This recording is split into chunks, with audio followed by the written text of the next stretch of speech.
예, 화내도 되나요? 욕해도 되나요? 화내도 되나요? 욕해도 되나요? 뭐 안 되죠. 예, 제목입니다. 이 사회가 분노 사회입니다. 분노의 힘으로 지탱되고 또 분노를 자극해서 목적을 이루고자 하는 사람들이 되게 많습니다. 오늘 제목과 같이 뭐 욕해도 되나요? 그러는데 안 되죠. 왜 안 되죠? 욕은요, 남을 더럽히기 이전에 나를 먼저 더럽히기 때문에 그렇습니다. 그래서 분노하거나 욕 자꾸만 하는 사람들 보면은 욕이라는 게 너를 더럽히겠다고 하는 거 아니에요. 욕된 인생, 그죠? 욕된 인생이라고 이게 더럽히는 거 아니에요. 근데 나를 통하니까 내가 더러워지는 거죠. 그 찬양팀이 참 좋은 건데요. 찬양팀이 영적으로 충만해지면요, 이들을 통해서 하나님의 은혜가 전달이 돼요. 그래서 찬양팀 잘하면요, 찬양팀이 복이 다 임해요. 거기에 축복의 통로이기 때문에. 그래서 아까도 그랬어요. 뭐 이렇게 기도를 해달라 그러길래 그 라인홀드 니버가 그런 얘기 했잖아요. 그 결정된 거는 받아들일 수 있는 평온함. 그 외모는 안 되잖아요. 끝났는데 할 수 있는 것은 할 수 있는 용기. 그래서 웃으라고, 기쁨을 전하라고. 제가 이번에 그 광고하면서, 광고 참 그 허접하잖아요, 그죠? 교회 광고 말이에요. 그 허접하잖아요. 그거 별것도 아닌데 뭐 어떤 때는 녹음도 막 톤이 다 달라 막 이러고, 그죠? 막 끊어져 버리고 막 그러는데, 아니 그 광고를 보고 회심한 사람이 있다니까요. 근데 설교라 그러면 이해가 되겠어. 어떻게 광고를 보고 회심하고 선교하고 그런 얘기를 들으면서 광고의 은혜를 받았대. 그러니까 이 광고 제작하는 분들도 자부심을 가지라고요. 이걸 통해서 영혼을 건져내기도 한다고. 그래서 광고도 그러는데 하물며 찬양이야 더 말할 것도 없죠. 우리 교사들이야 뭐 더 말할 것도 없죠. 하나님께서 우리를 통해서 일하신다라는 거예요. 근데 우리가 축복의 통로가 돼야 되는데 욕을 하면 되느냐? 안 되죠. 내가 먼저 더러워지죠. 다른 사람을 닮는 방법이 두 가지가 있습니다. 여러분, 닮고 싶으면 두 가지만 하면 닮아져요. 첫째는 많이 사랑해요. 그럼 닮아져요. 두 번째는 욕을 많이 하세요. 그럼 닮아져요. 그러니까 참 이상해요. 그 욕하다 닮는다 그러잖아요. 예, 진짜 욕하다 닮아요. 그래서 자기가 원하지 않는 모습이 자꾸만 돼가는 거예요. 그러니까 사랑하면서 닮는 게 제일 좋습니다. 예수님 사랑하고 하나님 사랑하면 하나님과 같이, 예수님과 같이 이렇게 거룩함으로 변화가 되겠죠. 그래서 이 분노라는 건요, 그 예수님 닮아가는 거에 반대라고 생각하면 돼요. 세상 이 분노 자꾸만 따라가다 보면 세상 닮아가게 된다고요.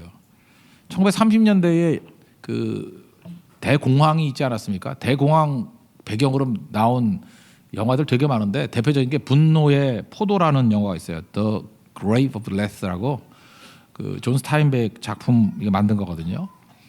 그 탐 조드라는 사람이 주인공이죠. 이 사람은 뭐 감옥에 갇혔다가 나왔어요. 그러다가 나오자마자 어쩌다가 싸움에 휘말려 가지고 살인해요. 살인했는데 뭐 이제 정상 참작이 됐는데 4년 복역하고 나왔어요. 나왔더니 인생 사는 게 너무너무 힘든 거예요. 공황이 온 거예요. 공황이. 일자리가 없죠. 가족들 다 쫓겨나게 되고. 그래서 3대에 걸쳐서 가족들이 낡은 트럭 타고, 그때 소망이 서부거든요. 캘리포니아로 가면은 일자리 있다. 그래서 소망을 안고 캘리포니아로 갔어. 갔더니 거기서 기다리고 있는 것은 악덕 농장주, 그죠? 그리고 폭력, 술수, 갈취. 그래서 열받는다는 거예요. 그래서 이거 어떻게 보면 사회 모순 영화예요. 그래서 분노가 포도같이 이렇게 막 연그러 올라가지고 얼마나 폭발 직전으로 오느냐. 그래서 결국은 소망이 뭐냐면 분노를 컨트롤하지 않으면 그 사회에 소망이 없다. 그 얘기예요. 근데 지금 이 사회가 1930년대도 아닌데 분노의 포도 같은 존 스타인백의 영화 내용 같은 소설 같은 그런 현상이 벌어지고 있다라는 것입니다. 우리가 사는 게 너무 힘들죠. 우리 젊은이들 맨날 뭐 3포 세대, 5포 세대 뭐 이런 거 아니에요? 21세기 시작될 때 뭐로 시작됐죠? 세계화로 시작됐습니다. 세계화가 뭐예요? 무한 경쟁. 옛날에는 우리 때만 해도요, 교회 안에서 같은 또래의 젊은이들이 한 30명도 안 됐어요. 30명도 안 됐는데 그때는 룰이 있었습니다. 절대 연상하고는 안 했어요. 그러니까 교회 30명이 있으면 남자 반, 여자 반일 거 아니에요. 그냥 그렇다고 칩시다. 여자가 좀 더 많지만 반인데 연상이 또 반이야. 남은 게 몇 명이에요? 6명, 7명. 그러면 거기서 제일 예쁜 애가 세계 최고 미인이에요. 그러니까 뭐 경쟁자 2명만 제끼면은 최고 미인이야. 어깨 힘주고 다니고 막 도도하게 다니고, 사실 호박인데 이제 그러고 살았다고 다. 근데 지금은 정말 힘들죠. 이렇게 아름다운 분들이 항상 경쟁하는 게 누구하고 경쟁해요? 한국 최고의 미인들. 그것도 안 되죠. 전 세계 최고의 미인들. 몇 되지도 않는 몸매 그런 거 날마다 비교하고 있으니 죽고 싶겠지. 세계화가 그런 거예요. 세계화 경쟁하자는 거예요. 그러니까 회사들도 옛날에는 웬만하면 살아남았는데 이제는 휴대폰 보세요. 딱 두 회사 남잖아요. 소니, 삼성. 또 뭐가 있어? 소니가 아니죠. 내가 지금 뭐 하는 거야? 애플, 삼성이지. 예. 애플, 삼성. 애플하고 삼성 둘밖에 없잖아요. 뭐 딴 거 있어요? 딴 거 들고 다니는 죄송합니다. 뭐 LG도 뭐 있다. LG 뭐 이렇게 두꺼운 폰 하나 있던데 뭐야 이거? 죄송합니다. LG 다니는 분들 우리 있는데 LG 예. 잘 모르겠어요. 근데 나 LG 쓰는 분을 본 적이 없기 때문에 하여튼 LG도 뭐 있어요, 그죠? 예. 그렇지만 그거는 계산도 안 넣잖아요. 1등과 2등만 살아남는 사회. 그러니까 이게 분노가 안 생기겠습니까? 무한 경쟁이지. 그러니까 경쟁 이거 하고 싶어 하는 게 아니잖아요. 이제 SNS 시대가 돼가지고 다 가짜인 줄 알면서도 자기가 가난한 것도 아닌데 박탈감이 있다고 다 이렇게 사네? 이런 거 먹고 사네? 여행은 난 제주도가 최고인 줄 알았더니 그게 아니네. 유럽도 막 돌아다니네. 얘 이거 파리에서 놀고 있네. 이게 분노가 안 생기겠어요? 비교하니까. 사실도 아닌데 그죠? 예, 그래서 분노 사회가 된다라는 것은 사실은 이거는 우리가 근본을 처리하지 않으면은 날마다 분노하고 살 수밖에 없다라는 것입니다. 오늘 범죄하고 난 다음에 인간에게 있어서 성숙과 미성숙을 보여주고 있어요. 우리 4장 1절 보니까 그 신라가 원한 아담과 하와가 애 낳죠. 가인을 낳을 때 1절 보세요. 내가 여호와로 말미암아 낳았다. 이건 뭐냐면 하나님이 도와주셔서 낳았다. 이게 원문은 그렇게 돼 있어요. 말미암아 도와주셔서. 그러니까 아마 해산의 고통이 되게 컸던 것 같아. 그래서 하나님 도와주세요 그랬던 것 같아요. 그래서 하나님 도와주셔서 애 낳았다라는 거예요. 그러니까 고통이 여기서 보이죠. 둘 낳습니다. 가인 낳고 아벨 낳고. 근데 참 묘해요. 한 아버지 어머니한테 나왔는데도 불구하고 너무 달라요. 가인 다르고 아벨 다르고. 우리도 그렇죠. 그러니까 조건이 똑같다고 환경이 똑같다고 똑같은 사람 나오는 거 아니에요. 천차만별입니다. 똑같은 조건 속에서 가인 나오고 아벨 나오고 농사짓고 양치고 이렇게 차이가 있는 거죠. 거기서 이제 범죄 이후에 이제 문제가 벌어진 거예요.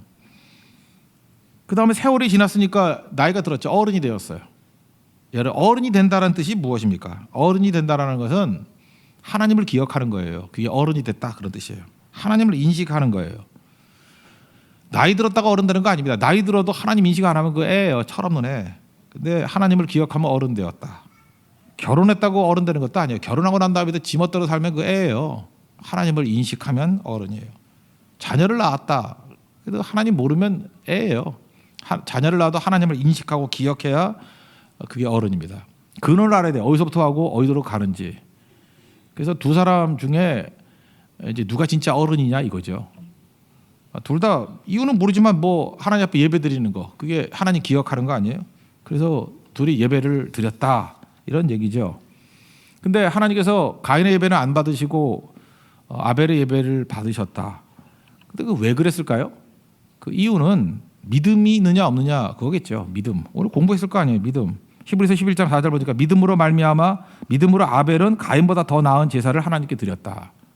그러니까 아벨의 제사가 더 나은 제사가 되었던 이유는 믿음의 제사였기 때문에. 그럼 믿음이 뭐냐는 거죠. 믿음이 뭐예요? 하나님을 기억하는 거예요. 하나님을 인정하는 거예요. 그게 믿음이죠, 뭐. 그럼 가인은 뭐였을까요?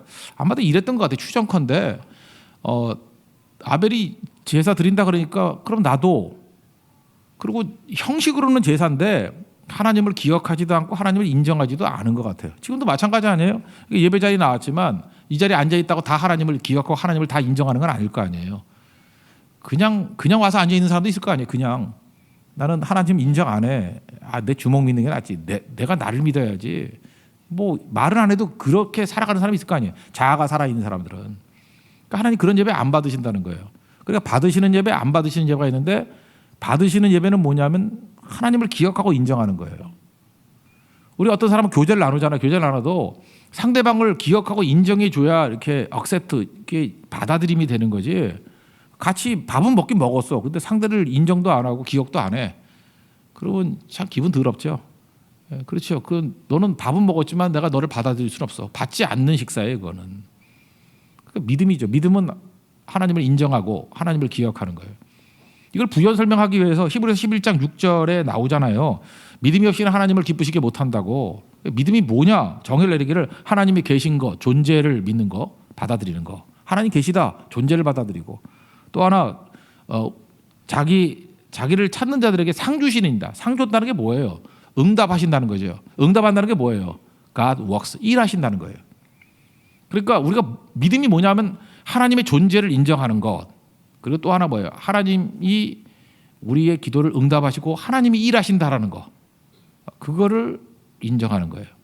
그걸 믿음이라 그래요. 그러니까 믿음이 없는 사람들은 미숙한 애들인데 하나님이 어디 있어? 천상천하 유아독전 나밖에 없어 그러는 거죠. 애들은 자기밖에 모르잖아요. 그 믿음이 없는 거죠. 그리고 자기가 다 하려고 그러잖아요. 뭐 부탁도 안 하고 의지도 안 하고 내가 하는 거지 뭐. 그거 미숙한 거예요. 그러니까 가인은 미숙하다고밖에 말할 수 없고 아벨이 성숙한 거죠. 아벨이 예배를 드릴 때 어떻게 드렸어요? 하나님이 계신 것을 인정하고 인식하고 기억하고 그리고 하나님만이 우리에게 응답하실 수 있고 일하시는 분입니다라는 것을 받아들이는 거예요. 그걸 믿음이라 그런다고. 그러니까 우리가 지금 믿음이 다 있죠. 믿음이 있으니까 뭐예요? 우리가 하나님 앞에 나왔잖아요. 뭐 추워도 나오고 내일 대만 선교 아침 일찍 가도 나오고 뭐 이래저래 나왔잖아요. 물론 뭐 갈 데 없어 온 사람도 있지만 어쨌든 주님이 있으니까 나온 거 아니에요. 카페 안 가고 여기 나온 거 아니에요. 예배 안 나온 사람의 특징은 뭐겠어요? 뭐 다 그런 건 아니겠지만 뭐 예배가 중요해. 뭐 하나님이 뭐 중요해. 푹 자고 난 다음에 내일부터 일해야지. 뭐 이런 사고방식도 있겠죠. 그리고 무슨 하나님이 뭐 일을 해. 내가 열심히 일해야지 돈 버는 거지. 인정 안 하는 거죠. 하나님 인정하지 않는 거예요. 그럼 믿음이 없는 거예요, 그게. 그러니까 믿음은 두 가지라니까요. 존재 그리고 하나님이 일하셔서 효과가 있습니다. effectiveness, 효과가 있습니다. 결과가 나옵니다. 그걸 믿음이라 이렇게 얘기를 한다는 것입니다. 그러니까 아벨은 그 믿음을 가지고 예배를 드렸다는 거예요. 그런데 이제 문제는 이때부터 나왔어요. 그게 미성숙하면 성숙함으로 가면 되는데, 근데 가인같이 반응을 보이면 이제 망한다는 거예요. 여기가 전제죠. 뭐 잘할 수도 있고 못할 수도 있어요. 하나님이 받으시는 헌신, 안 받으시는 헌신, 뭐 받는 봉사, 안 받는 봉사 다 있어요. 그럼 뭐 그렇잖아요. 잘못하면 다시 하면 되는 거지. 그러면 되는데 반응이 나쁘면은 망한다는 거예요. 반응이 제일 나쁜 사람이 바로거든요. 바로를 강팍하다 그러잖아. 완악하다. 반응 나쁘다예요. 반응만 좋으면 돼요. 우리는 성장하는 사람이고 죄인이기 때문에 반응만 좋으면 편하면 되잖아요. 두 가지 가인은 반응이 나빴어요. 첫째는 미숙함에 멀었던 이유가 뭐냐면 거절감을 분노로 표현했어요. 거절감을 분노로 표현하지 말자. 이게 첫 번째예요. 우리 어디 가나 거절감을 당할 수 있잖아요. 근데 그렇다고 화를 막 내는 거예요. 그러니까 사람들이 화를 왜 내냐면 거절감 때문에 화를 내거든요. 화 잘 내는 사람 치고 성공하는 사람 봤어요? 없어요. 화 잘 내는 사람 치고 하나님의 의를 이루는 사람 봤어요? 야고보서에 없다 그랬잖아요. 우리의 노함이 하나님의 의를 이루지 못한다고. 그죠? 그 안 돼요. 그래서 화 잘 내는 사람은 일단 하수예요. 미숙한 거고 아무것도 아니라고. 5절을 보니까 자기 예배 안 받았다고 몹시 분하여 화내고 안색이 변했대요. 안색이 변했다. 또 다른 번역을 보니까 고개를 숙였다 이런 말도 있어요. 고개를 숙인 거나 안색이 변한 거나 뭐 똑같은 거죠. 거절감이에요. 거절감. 분노가 왜 생기는지 알아요? 거절감 때문에 생기는 거예요. 그러니까 뒤집어 얘기해서 예배를 잘 드려서 하나님께서 나를 인정하셨다. 그래서 인정감이 있으면 화 절대 안 내요. 또 하나 어떤 사람이 거절감이 있는 사람들은 어렸을 때 상태가 안 좋은 애들이야. 아버지한테 맨날 욕먹고 어머니한테 욕먹고 집 나가 너 때문에 안 돼. 뭐 이름이 뭐 끝순이 뭐 이런 사람들 있잖아요. 이게 태어날 때부터 거절감이거든. 뭐 낙태하려다가 실패해서 태어나네 뭐 이런 거. 그죠? 뭐 찬 방에 뭐 3일째 엎어놨는데도 살아 있어서 마지못해 키웠다 뭐 이런 애들 있잖아요. 그런 사연들이 있잖아요. 그럼 없습니까, 여러분들? 다 건강하게 컸습니까? 뭐 하도 얻어 터져가지고 몸이 부은 애들, 뭐 살쪘는데 그렇게 막 얘기하는 데 있잖아요, 그죠? 다 이게 거절감이거든요. 이 거절감이 우리로 하여금 분노심이 있는 거예요. 그래서 지금도 여러분들 그렇게 알면 돼요. 이렇게 뭐 아무것도 아니고 근데 혼자 펄펄 뛰는 사람이 있죠. 막 거절 당하고 막 이런 사람들 보면 과거에 심리학적으로 얘기하면 무지 상처가 많은 사람이에요. 트라우마가 있는 사람들이라고. 그러니까 그러고 살지. 사실 불쌍한 거거든. 나 불쌍해. 그거 만천하에 알려주는 거예요. 그 자기를 그 디펜스하는 게 아니에요. 내가 얼마나 그 골마 터진 인간인지를 보여주는 거죠. 거절감에서 분노가 나온다는 것입니다. 그러면 이거 해결할 수 있는 거는 사랑 많이 받고 인정 많이 받으면 돼요. 근데 또 그렇다고 부모들이 자기가 그러니까 애들 인정해 준다고 계속 인정해주는데 애들은 뭔지도 모르고 인정이 아니고 그건 남용이거든요. 사랑의 남용. 그 애들 또 망나이 되고. 그러니까 부모가 병들면은 그런 부모들의 특징이 있어요. 끔찍히 잘해줘요, 애들을. 끔찍히 잘해주고 지 성질 나면 끔찍하게 대해줘요. 그러니까 애가 더 미치는 거예요. 어머니, 제발 좀 평균을 유지해 주세요. 잘해줄 때는 희생하는 어머니, 못해줄 때는 독재자. 그러니까 애가 감당을 못하는 거예요. 그러지 말고 그냥 평균 유지만 해주세요. 오늘 어떤 집사님이 그러대. 오늘 하루 종일 교회에 있었어요. 좋아요. 근데 또 어떤 날 하루 종일 교회 없을 때도 있어. 그래서 제가 아까 그랬어요. 평균을 유지해 주세요. 예. 발작적인 믿음 갖지 말고 그냥 꾸준히 나와 주세요. 그런 사람 있잖아요. 뭐 나올 때는 일주일 내내 나오다가 그 다음에 일주일 내내 안 나오고 그게 뭐예요? 그게 상처지 그게. 꾸준히. 근데 거절감 느낀 사람들은 그게 안 되는 거예요. 그러니까 자기가 감당을 못하는 거예요. 이 병들었기 때문에. 그럼 이제 분노하면 안 되는데 거절감 인정받으면 해결이 되는데 이런 피상적인 인정 가지고 되는 게 아니거든요. 그러니까 분노가 왜 생겨요? 존재의 무시, 존재의 거절. 그게 어렸을 때 쌓여 있으면은 이게 분노가 막 터져 나온다는 것입니다. 사실 가인은 이때 제대로 된 행동은 어떤 거였죠? 하나님께 거절 당했어요. 좋아요. 그럴 수 있지 뭐. 그럼 어떻게 하면 돼요? 다시 하면 되지. 이렇게 했더니 거절 당했구나. 다시 하면 되지. 다시 준비해서 오면 되는 거지. 예배라는 게 하나님의 존재를 인정하고 하나님이 응답하신다는 것, 하나님이 상 주신다는 것을 인정해야 되는구나. 내가 잘못했습니다, 주님. 그러고 오면은 주님이 그걸 안 받아주시겠어요? 받아주죠. 그러니까 여러분들이 거절 당하면은 그걸로 도망치면 안 되고요. 이렇게 하면 안 되는구나 하고 다시 하면 돼요. 지금 뭐 나이 많은데도 불구하고 모태솔로라고 자신만만해하는 애들이 있죠. 나는 모태솔로야. 이게 자랑해 그게? 그 얘기를 들어보니까 그래. 초창기 때 한 번인가 두 번 거절감이 있었어. 거절감이 있으면 여기서 거절감 없는 사람이 누가 있어요? 다 딱지 맞고 그랬던 사람이지.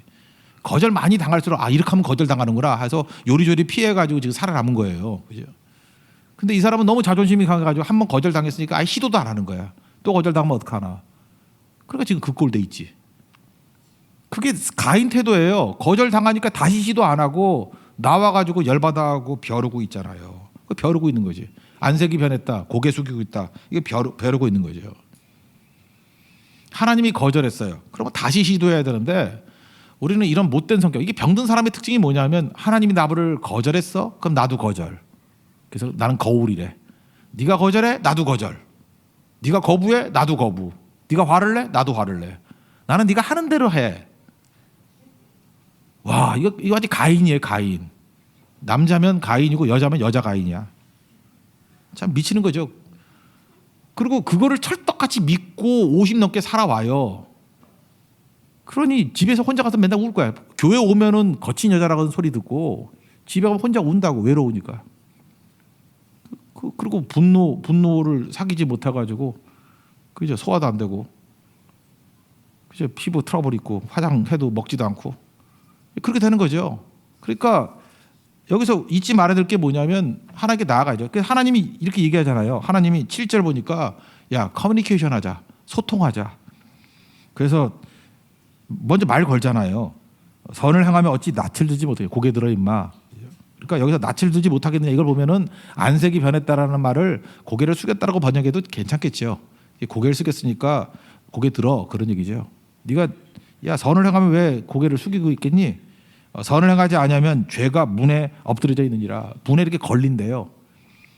그러니까 여러분들이 계속 화를 내면요, 나갈 때도 걸리고 올 때도 걸리고, 그러니까 인생 피곤하게 인생 사는 거예요. 그렇게 살지 말고요. 하나님께서 오셔서 소통하자, 커뮤니케이션 하자. 이사야서 1장 18절에 그런 얘기하잖아. 뭐 오라, 우리가 같이 변론하자고. 하나님께서 우리하고 이야기하자 그러시는 분이에요. 이야기하자. 이야기하면 죄가 주홍 같을지라도 눈과 같이 희게 될 것이고 진홍 같을지라도 양털같이 될 것이다.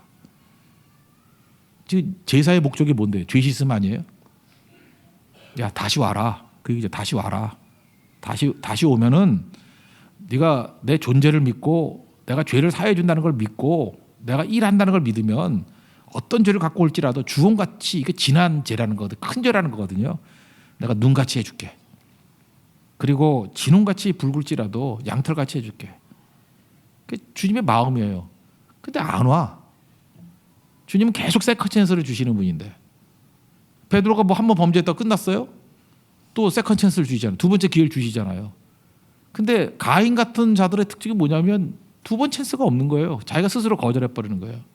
거부? 나도 거부. 분노가 그래서 나쁜 거예요. 분노는 기회가 없어요. 여러분 어떤 사람과 사이 관계가 있는데 바로 버럭 내봐요. 하나님과 같이 절대적인 사랑이 있거나 대단한 사랑이 있으면 한 번 더 기회를 주지만 일반 사회에서는 기회를 안 줘요. 화내고 한 놈을 뭘 기회를 줘. 나머지 사람도 지천에 깔려 있는데. 그러니까 분노는 기회를 없애버리는 거예요. 그러니까 이렇게 해서는 안 되겠죠. 그러니까 우리가 해야 될 일이 뭐예요? 자꾸만 주님 앞에 나가는 모습이 있어야 된다는 것입니다. 근데 이게 왜 이렇게 되냐 하면은 자기 자신이 깨지지 않기 때문에 그래요. 그러니까 세상이 부조리하다고 느낀 거예요. 지금 가인이 생각할 때 보세요. 내가 옳은 거예요. 일단 내가 옳은 거예요. 사람은 다 자기가 옳다고 생각하잖아요. 그런데 똑같이 나도 예배드리고 아벨도 예배드렸는데 왜 하나님은 내 건 안 받고 쟤만 받아? 가인의 논리를 한번 봐세요. 불공평해. 그래서 세상은 부조리해. 똑같이 있으면 똑같이 해줘야 될 거 아니야. 이게 뭐야? 이렇게 해서 세상을 부정하는 거예요. 세상을. 그래서 세상은 썩어질 것이고 사실은 자기가 변화돼야 되는 건데. 그래서 창세기 38장에 나오는 유다 네 번째 아들 야곱의 네 번째 아들 유다가 중요한 거예요. 보세요. 요셉이 있는데 팔아먹었습니다. 큰 범죄죠. 그러니까 다들 양심의 가책을 느꼈을 거라고. 근데 집에 돌아왔어요. 돌아왔더니 형제들이 아무도 말도 안 하고 아무렇지도 않게 살아가. 그러니까 이상한 거예요. 너 그럴 수 있냐? 뻔뻔하다. 아버지도 변하던 게 하나도 없어. 뭐 아들 사랑한다 그러더니만 여전히 편해. 베냐민만 사랑하고. 아버지도 변한 게 없어요. 그러니까 다 엉터리예요. 그러니까 유다는 자기 의에 사로잡혀가지고 여기는 진실이 없어. 그리고 집을 떠나요. 그래서 형제 중에 집 떠난 유일한 사람이 유다라고. 집 떠나요. 그래놓고 지가 의롭다고 하면서 나가서 한 짓은 더 큰 죄를 지죠. 막 사창가 찾아다니고 창녀 찾아다니고 개판으로 살아요. 개판으로. 저는 예수님이 탕자의 비유를 얘기할 때 창세기 38장에 유다를 염두에 두고 말했다고 생각을 해요. 탕자가 된 거예요. 그죠? 그러다가 여정 끝내고 집에 돌아왔더니 며느리 다말이 있는데 아들이 죽었거든요. 그런데 임신을 갖고 온 거야. 열 팍 받죠. 아니 집안도 썩었는데 어떻게 우리 집안까지도 이 꼴이냐. 그래서 남편이 없는데 임신하고 온 며느리는 죽어 마땅한 며느리예요. 죽어 마땅한 며느리고 죽는다 그러니까 어떤 전도사님 생각나네. 죽으러 왔다는데 죽여버릴 며느리예요. 그죠? 죽여버려야 돼요. 이 가늠했으니까 죽여버려야죠. 그래서 는 죽여버리겠다. 그래서 막 맹세까지 반드시 죽여버리리라. 근데 그 며느리가 뭐라 하는지 알아요? 이거 누구인지 알아요. 이 물건 소지품 주인이에요. 알고 봤더니 자기예요. 이거 뭐 펄펄 뛸 수 있지만 이때 이 고백이 이게 십자가거든요. 너는 나보다 의롭다. 그때 비로소 자기 자신의 죄인됨을 깨달아요. 내가 의인지 알고 펄펄 뛰었는데 다말이 큰 죄인은 아니에요. 그냥 때려 죽일 죄인 아니에요. 근데 그 때려 죽일 죄인보다 내가 더 죄인이라는 거죠. 너는 나보다 의롭다. 이게 바울식의 표현에 의하면 죄인 중에 괴수라는 거야. 내가 죄인이에요. 내가 죽일 놈이지. 그래서 십자가 발견하는 거예요. 내가 죄인이라고. 그리고 돌아와서 그 다음부터 한 일이 뭐예요? 죄인으로서 은혜 받은 죄인으로서 살아가요. 희생할 일에 맨 앞장서고 선봉에 서고 자기 자랑이 없어요. 찬송이 있고. 그래서 참 묘한 게 십자가 통과한 아들은 유다밖에 없다라는 거예요. 그래서 유다가 축복받고 메시아의 지파가 되고 메시아 조상이 되는 거예요. 우리가 은혜가 뭔지 아시겠죠? 이거예요. 이거를 발견하는 거예요. 근데 유다 같은 성량은요 십자가를 만날 수가 없어요. 화부터 내니까. 똑같은 죄인인데 내가 제일 큰 죄인이에요. 그게 아니라 네 죄가 더 커 보이는 거야. 때려 죽일 놈이 죄. 그게 가인이에요. 사실 가인의 대비는 유다거든요. 십자가 아래 유다. 우리 다 죄인이고 내가 죄인 중에 괴수입니다. 내가 뭐겠습니까? 그러면 이걸 성경에서 깨진다 그러잖아요. 깨진다고. 우리 요한복음 12장 24절 나오잖아요. 한 알의 밀이 땅에 떨어져 죽지 아니하면 한 알 그대로 있고 죽으면 죽는 게 뭐 깨진다는 거죠. 깨지면 많은 열매를 맺느니라. 우리 사울왕 보세요. 사울왕은 시작이 제일 좋았어요. 씨였어요. 작은 씨. 근데 씨를 보호하기 위해서 씨는 껍질이 딱딱합니다. 수박씨 같은 거 봐요. 딱딱해. 씨가 딱딱하다고. 호두도 그 씨 아니에요. 얼마 딱딱해요. 딱딱하다고. 그 딱딱한 건 나를 보호해 주는 거예요. 여러분도 마찬가지예요. 자기 자신인 사람은 껍질이 딱딱해요. 딱딱하게 더 딱딱하게 만들어. 가인이 성 쌓고 막 난리치잖아요. 그 뭐예요? 나를 지키겠다는 거예요. 껍질 만든 거예요. 껍질을 딱딱한 거예요. 사울도 마찬가지. 자기 디펜스 메커니즘이 너무너무 강하죠. 그래서 자기를 지키는 거예요. 딱딱한 껍질로. 근데 껍질이 있는 사람은 죽을 때까지 껍질로 끝나요. 하나도 자라지 못해요. 근데 씨가 땅에 떨어져 죽는다는 게 뭐예요? 껍질이 깨졌다는 거예요. 방어가 사라진 거예요. 죽은 거예요. 땅에 떨어져서 죽은 거예요. 나를 부인하는 거예요. 죽었더니 이것이 많은 열매를 맺어요. 씨보다 몇백 배, 몇천 배로 커지죠. 이게 내가 죽어야 된다는 거예요. 그래서 껍질이 깨지는 거예요. 껍질이 깨지는. 껍질이 언제 깨져요? 내가 죄인됨을 깨닫는 거예요. 너는 나보다 옳도다. 내가 죄인 중에 괴수다. 그러니까 은혜를 붙들죠. 그래서 은혜의 단비를 맞으면 퍼지는 거예요. 기독교 역사는 그겁니다. 자기 깨지는 역사. 근데 가인은 보세요. 가인은 거절감. 그럼 거절감에서 깨져야 될 거 아니에요. 그걸로. 주님 내가 뭘 잘못했습니까? 내가 진짜 주님께로부터 나갈 수 없는 죄인인데 세상에서 버림받으면 주님께 가지만 주님께 버림받으면 갈 곳이었습니다. 그래서 꾸역꾸역 또 가는 거예요. 탕자가 그렇잖아요. 아버지한테 욕먹을 거 생각하면서 뭐 아들로 대접해달라고 가는 게 아니에요. 그 품꾼의 하나로 여겨주십시오. 그건 뭐예요? 나 쓰레기라는 거 아니에요. 쓰레기로 여겨주세요. 그래도 아버지께 가는 거예요. 그게 껍질이 깨지는 거거든요. 그럴 때 그게 열매가 얻은 거 아닙니까? 아버지가 환영해주고 너 아들 중에 아들이 잔치 벌이고 그게 해결되는 거예요. 근데 우리는 그렇게 안 하고 뭘 해요? 분노. 세상이 마귀가 지배하거든요. 그래서 우리를 깨질 기회를 안 줘요. 아버지 앞에 나갈 기회를 안 주고 자꾸 화를 내게 만들어. 그래서 아무것도 못하게 만들어 버린다고. 안 되는 교회의 특징. 우리 교회도 초창기 때 안 됐거든요. 안 될 때는 교회 여기저기 화난 사람들이 되게 많아. 막 설교를 해도 자기 보고 한대. 뭐 이렇게 지가 특별한 인물이라고. 그런 거 아니거든요. 누가 내 얘기 했냐. 나 아무것도 들은 거 없거든요. 그러니까 화를 내는 거야. 저거 내 얘기 듣고 날 공격하기 위해서 하는 거래. 나를 공격하는 건 맞는데 듣고 하는 건 아니에요. 하나님이 하는 것이.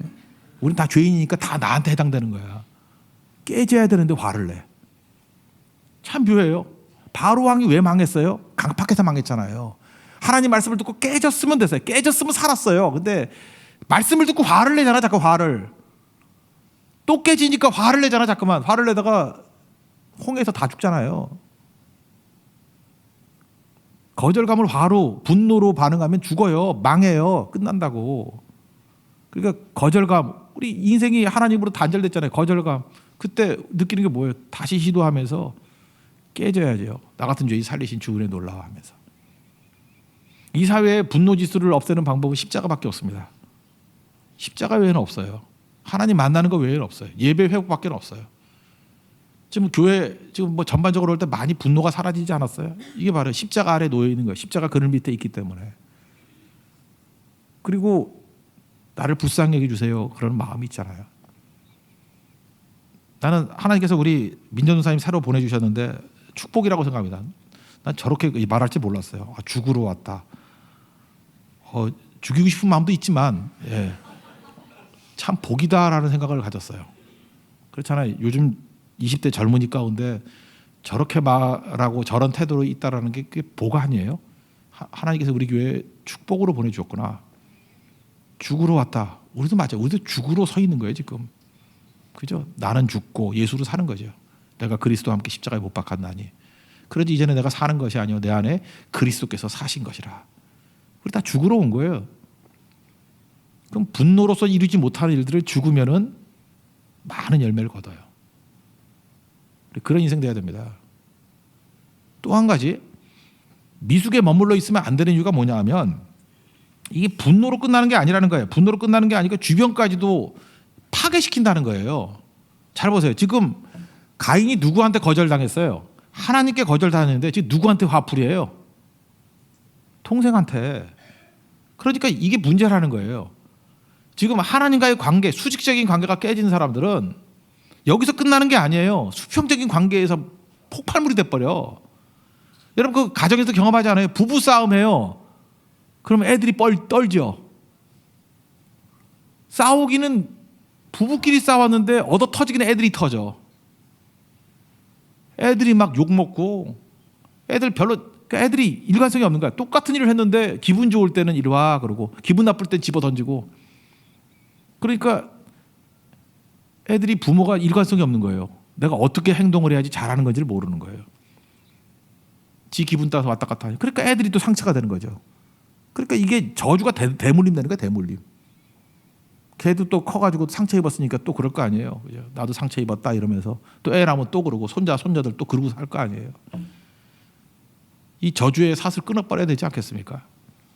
그러니까 이게 퍼져 간다는 거예요. 그러니까 예배를 잃어버리면 관계가 다 깨져버린다는 거예요. 관계가. 그래서 관계 회복을 위해서 우리 뛸 줄 알아야 됩니다. 하나님과. 그래서 여러분 이렇게 생각하면 돼요. 우리 주변에 예배 드리다가 예배 떠난 사람들이 있죠. 한번 수소문해서 알아봐요.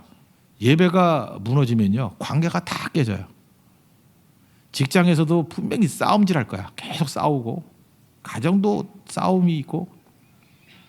그러니까 하나님과의 관계가 깨지면 수평적인 관계가 다 깨져버려요. 가인 보세요. 하나님과의 관계가 거절감으로 자기도 부인하는 걸로 깨져버리니까 관계가 깨져서 살인하잖아요. 하나님을 죽일 수는 없잖아요. 옆 사람을 죽이는 것이. 그러니까 이건 폭발물이 돼버린다고. 이게 문제가 되는 거죠. 그래서 하나님과 예배 잘 드리라 그러잖아요. 너 그따위로 예배 드리면 안 돼. 이사야서 1장 보면 그렇게 나와요. 너 그 엉터리 예배 드리면 안 돼. 왜 안 되느냐 하면은 그거 제대로 드려야 비로소 관계가 살아나기 시작해. 예배 제대로 드리면 이거 뒤집어 얘기하는 거예요. 너희는 스스로 씻으면 스스로 깨끗하여 악한 행실을 버리라. 하나님과 예배가 제대로 되면 악한 행실을 버리게 돼 있고 선행을 베풀게 돼 있고 정의를 구하게 돼 있고 학대받는 자를 도와주게 돼 있고 고아를 신원하게 돼 있어요. 근데 예배가 깨지니까 이게 다 안 된다는 거예요. 기독교는요 율법주의가 아니에요. 우리 다 교회는 선행을 해야 됩니다. 정의를 구해야 됩니다. 학대받는 자를 도와야 됩니다. 고아를 위해서 신원해야 됩니다. 기도해야 됩니다. 도와줘야 됩니다. 슬로건이 아니에요. 하나님과의 관계가 깨지고 하나님께 인정받지 못한 거절감이 있으면 이루고 다닌다는 거예요. 이거 선행도 안 하고 악행하고 정의를 깨버리고 고아들 학대하고 이런 짓 하고 다닌다는 거예요. 이사야 선지자가 뭘 지금 얘기하는 거예요?